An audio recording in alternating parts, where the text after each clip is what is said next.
കൊല്ലം തേവലക്കര ഹൈസ്കൂളിൽ ഷോക്കേറ്റ് 8ാം ക്ലാസ് വിദ്യാർത്ഥി മിഥുൻ മരിക്കാനിടയായതിനെക്കുറിച്ച് KSEB സുരക്ഷാ കമ്മീഷണറുടെ റിപ്പോർട്ട് ആണ് പുറത്തു വന്നിരുന്നത്. അത് കെ കൃഷ്ണൻകുട്ടി തള്ളിയതായിട്ടാണ്, വൈദ്യുതി മന്ത്രി കെ കൃഷ്ണൻകുട്ടി തള്ളിയതാണ് ഈ വിവാദങ്ങൾക്കെല്ലാം കാരണമായിരിക്കുന്നത്. CPM-നെതിരെ വൈദ്യുതി മന്ത്രി കെ കൃഷ്ണൻകുട്ടി രംഗത്ത് വന്നതിൽ പാർട്ടിയിൽ കടുത്ത അമർഷമുണ്ട് എന്നും കേൾക്കുന്നു. അപകടത്തിന് ഉത്തരവാദികളായിട്ടുള്ള ഉദ്യോഗസ്ഥരെ കണ്ടെത്തി നടപടി സ്വീകരിക്കാൻ മന്ത്രി KSEB ചെയർമാന് നിർദ്ദേശം നൽകി. CPM നേതൃത്വം നൽകുന്ന സ്കൂളിനെ സഹായിക്കാൻ CPM അനുകൂല ഉദ്യോഗസ്ഥർ ശ്രമിച്ചതാണ് മന്ത്രി കൃഷ്ണൻകുട്ടിയെ ചൊടിപ്പിച്ചത്. വൈദ്യുതി ബോർഡിലെ ഉദ്യോഗസ്ഥരെ സംരക്ഷിക്കാൻ സർക്കാരിൻ്റെ ഉന്നത തലങ്ങളിൽ നിന്നാണ് ബോർഡ് ചെയർമാൻ നിർദ്ദേശം നൽകിയത്. മിഥുൻ്റെ മരണം KSEBയുടെ തലയിൽ വയ്ക്കാൻ ശ്രമിച്ചതാണ് മന്ത്രി കെ കൃഷ്ണൻകുട്ടിയെ പ്രകോപിപ്പിച്ചത്.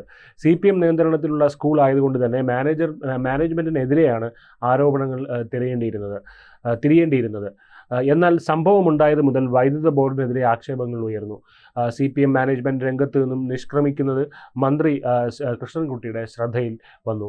ജനങ്ങൾ KSEBക്ക് എതിരാകുമെന്നും മന്ത്രി മനസ്സിലാക്കി. അപ്പോഴാണ് ഉദ്യോഗസ്ഥരെ വെള്ളപൂശുന്ന റിപ്പോർട്ട് മന്ത്രിക്ക് കിട്ടിയത്.